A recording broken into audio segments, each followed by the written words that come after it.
চাঁদা আদায়ের ব্যাপারটা ওনাদের উপরে এসে যায়, এর পরবর্তীতে আবার গোপন সংবাদে খবর পাওয়া যায় যে গত 30 তারিখ 2-3 দিন আগে ঠিক একই জায়গায় চাঁদা নেওয়া নিচ্ছে লোকজন এবং ওখানে ব্যানার টানাইছে বাঁশ দিয়া ব্যারিকেড দিছে। ওসি সাহেব এবং ইও সাহেব যাওয়ার পরে লোকজন সরে গেছে, কাউকে পাওয়া যায়নি। তখন ওই বাঁশ এবং ব্যানার সরিয়ে নেওয়া হয়, ওরা নিয়ে আসা হয়। এরপরে গত কালকে 2 তারিখ ইউনো মহোদয় এবং ওসি মহোদয় যখন পুলিশ নিয়ে আপনার ইউনো সাহেব যখন বাউরা বাজার ধরলা নদীতে মোবাইল কোর্টের জন্য গিয়েছিলেন, মৎস্য অফিসার সহ মোবাইল কোর্ট পরিচালনা শেষে ফেরার পথে সরেহ বাজার মোড়ে আবার দেখেন যে কিছু লোকজন চাঁদা আদায় করতেছে। তখন ইউনো মহোদয় সাথে থাকা পুলিশ সদস্যদের সহযোগিতায় দুইজনকে, নাম হচ্ছে সোহেল রানা এবং বেলাল, তাদেরকে ধরে নিয়ে এসে ইউনো অফিসে রাত হয়ে গেছে। তখন ওইখানে আইনগতভাবে 1 মাস করে সাজা প্রদান করে এবং নির্দেশ দেওয়া হয় রাত যেহেতু বেশি হয়ে গিয়েছে এই আসামিদেরকে থানা হাজতে নিয়ে যাওয়ার জন্য। যখন এই আদেশ মোতাবেক থানা হাজতে নিয়ে আসার পরে থানায় প্রবেশকালে উচ্ছৃঙ্খল জনতা তাদের ছিনিয়ে নিয়ে চলে যায় এবং থানার অভ্যন্তরে প্রবেশ করে ওসির কক্ষ এবং তার রুমে থাকা একটা ল্যাপটপ ভাঙচুর করে।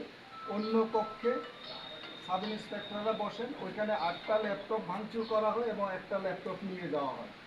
এরপরে থানার প্রবেশ তাহলে এখানে যে গ্লাস আছে, জানালা আছে, জানালার গ্লাস ভাঙচুর করে এবং পুলিশের একটা পিকআপের সামনের গ্লাস ভাঙচুর করে।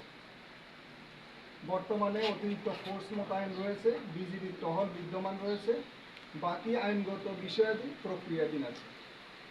এরপরে আরেকটা জিনিস হচ্ছে গতকালকে যে যখন রাত্রে থানা আক্রমণ করা হয় তখন আমাদের এসপি সাহেব হাতিবান্ধা থানা ওসিকে বলেন যে থানার ওইখানে সমস্যা হচ্ছে, আপনি আপনার থানা থেকে ফোর্স নিয়ে এই পাটগ্রাম যান।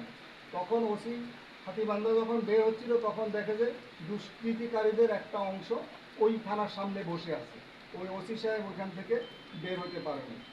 এই গতকালকে ঘটনা দেখার জন্য আমি আমার সাথে এডিশনাল ডিএজি জনাব শরীফ, জেলা প্রশাসক মহোদয়, পুলিশ সুপার মহোদয় এবং ইউনো মহোদয় আমরা ঘটনাস্থল পরিদর্শন করি।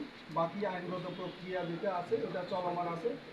বাকি জিনিসগুলো আমরা এর পরবর্তীতে আপনাদেরকে জানানো হবে, আপনারা দেখতে পাবেন। একটা প্রশ্ন আছে। প্রশ্নটা হচ্ছে, গতকালকের যে ঘটনা ঘটলো আপনাদের থানা চত্বরে এবং থানার বাইরে সিসি ক্যামেরা রয়েছে এবং থানায়ও সিসি ক্যামেরা রয়েছে। ওসি মহোদয়ের রুমে এবং কি বিষয় নিয়ে কথা কাটাকাটি শুরু হয়েছিল, অথবা তারা কি উদ্দেশ্য ছিল, ভিন্ন কোনো উদ্দেশ্য ছিল কিনা, এবং যারা এসেছিল তাদের কাউকে আইডেন্টিফাই করা গিয়েছে কিনা এবং তারা কোনো রাজনৈতিক দলের সাথে সম্পৃক্ত আছে কিনা, যদি থেকে থাকে তাদের বিরুদ্ধে কী ধরনের ব্যবস্থা আপনার নেওয়া হবে। অর্থাৎ গতকালকের ঘটনায় কারণ নাম উল্লেখ করে বা যে কি পদ্ধতিতে মামলা আপনারা যে আইনগত ব্যবস্থা নেবে সেটি আসলে একটু ক্লিয়ার করে বলুন। আর আহত কত?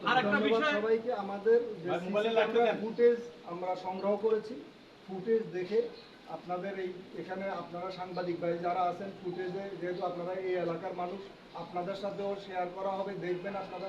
ফুটেজে দেখে আইডেন্টিফাই করা হবে এই লোকগুলা কারা।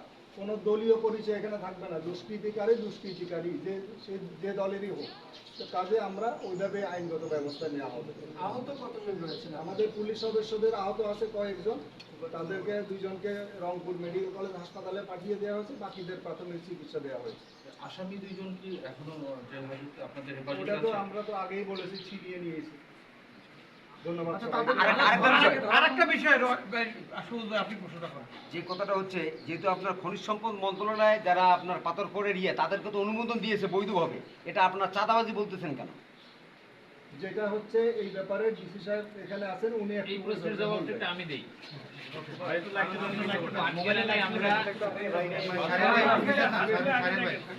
পাটগ্রামে আমরা সরকারের অনুমোদন নিয়ে 9টা স্পটকে পাথর তৈরির জন্য সিদ্ধান্ত নিয়েছে সরকার এবং তাদেরকে ইজারা দেওয়া হয়েছে। ওই সুনির্দিষ্ট সার্কেলের বাইরে, ওই চৌহদ্দির বাইরে কেউ কোনো ধরনের পাথর উত্তোলন করতে পারবে না এবং ওখান থেকেই করতে হবে, ম্যানুয়ালি করতে হবে। এখানে বাহিরে ট্রাক নিয়ে বা বাহির থেকে চাঁদা তোলা, তারপরে রিসিপ্ট দেওয়া, ব্যানার টানানো, এইটার সাথে এই পাথর কোয়ারির কোনো সম্পর্ক নাই।